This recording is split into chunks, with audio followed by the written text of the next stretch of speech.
It started as a fun weekend trip, a much-needed break from the city's relentless hum. 4 friends from London: James, Oliver, Ethan, and William were carving their way through the countryside, chasing the horizon. But the sky had other plans. Rain, heavy and insistent, had been hammering their car for hours, and the fuel gauge was plummeting towards empty. Just as their hopes started to dwindle, a splintered wooden sign emerged from the roadside gloom. The wraithwood in lodging since 1889. It was a relic, half swallowed by creeping vines, barely hanging on, but in the middle of nowhere, with thunder cracking the sky open, it was their only option. They turned onto a narrow, menacing road flanked by skeletal trees that clawed at the stormy sky.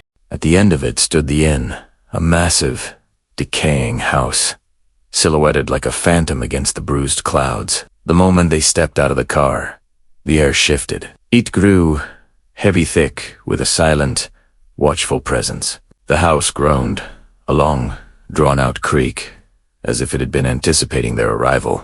The friends looked at each other, a flicker of unease passing between them, but the promise of shelter from the storm was too strong to ignore. Inside, the air was stale, thick with the scent of dust and damp wood. An old caretaker, Mr. Grayson, materialized from the shadows to greet them. His skin was pale and waxy, and his eyes were hollow, sunken deep into their sockets, as if he hadn't seen daylight in a lifetime. A crooked, unsettling smile stretched across his thin lips. "You lads are lucky," he rasped, his voice dragging like a cold draft through the hallway. "Not many guests come by these days."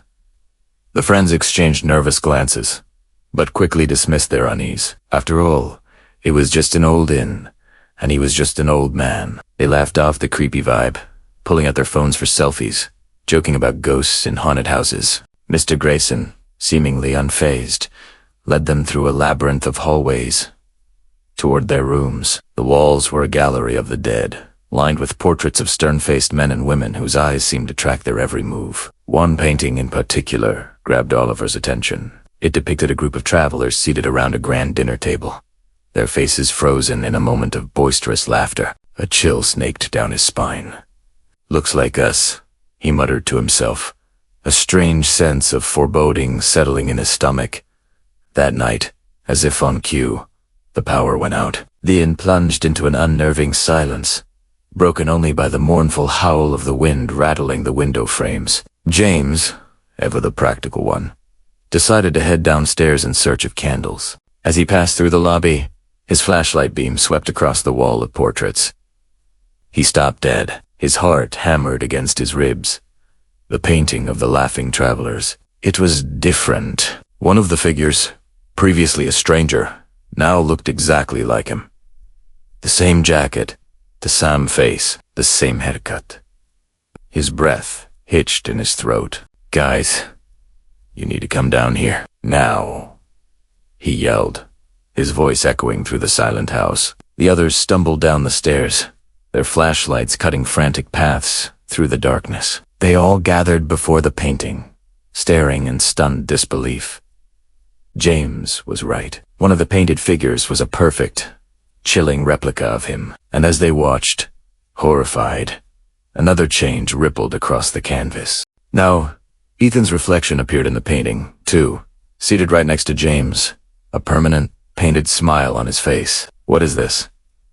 "Some kind of sick joke," Ethan shouted, but his voice trembled with a fear he couldn't hide. A wave of panic crashed over them.